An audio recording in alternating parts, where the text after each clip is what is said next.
Now people, as crazy as this story may sound, is 100% true. This story will blow your mind. This pastor in Africa held a dead man body hostage from the family because they owe him money. The pastor loaned this family money to send their loved one to the hospital when they fell very ill. Now mind you, they was members of the church. They went to that church for years. People, the deceased man died in the church because the pastor would not let him leave and go to the hospital because his family owed him money from the first time they sent him to the hospital. When this man got out the hospital, he was still very sick. The medicine the doctors gave him did not help. So the pastor told the family to bring him back to the church so he can pray over him. The pastor really wanted this man back in the church so he can hold him hostage until his family paid his money. The pastor lied to the family and said he believed someone used black magic on him and he wanted to pray over him. The pastor did not let this man leave until the family paid. The family never paid. The man died in his church. People, the pastor is now in prison, but if you thought that was crazy, this story will blow your mind. Let me explain exactly what happened. So people, if you've never been to Africa before and you go to the hospital, you have to have the money for them to see you. They do not play. Now people, with that being said, even though they won't see you if you don't have the money, the hospitals in Africa is very cheap and the doctors are very good. Example, to get your wisdom tooth pulled out in Africa, it might cost you $20. To have a major surgery in Africa might cost you $200 to $300.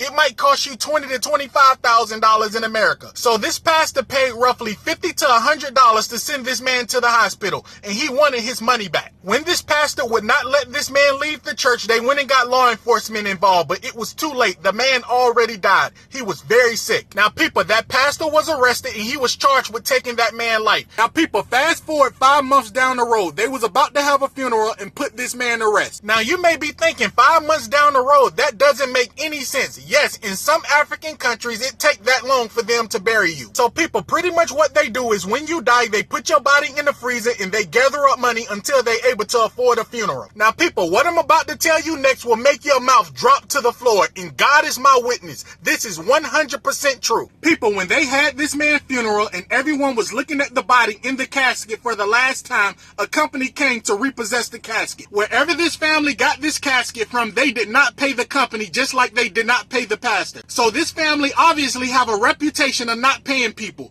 People, they took the casket back and they dumped this man's body on the ground. Now people, this was on the news in Africa. They would never show this kind of news in America. They would never show it on social media. Your account will be banned immediately. So people, just imagine you was at a funeral and you was looking at your loved one body for the last time, and a company came to repossess the casket and dump their body on the ground and took the casket. People, Africans do not play about their money. So if you're doing business with the African, pay up, because only God knows what they're capable of. And people, be careful what church you go to, because what kind of pastor will hold a sick person in their church until they get the money they loan you?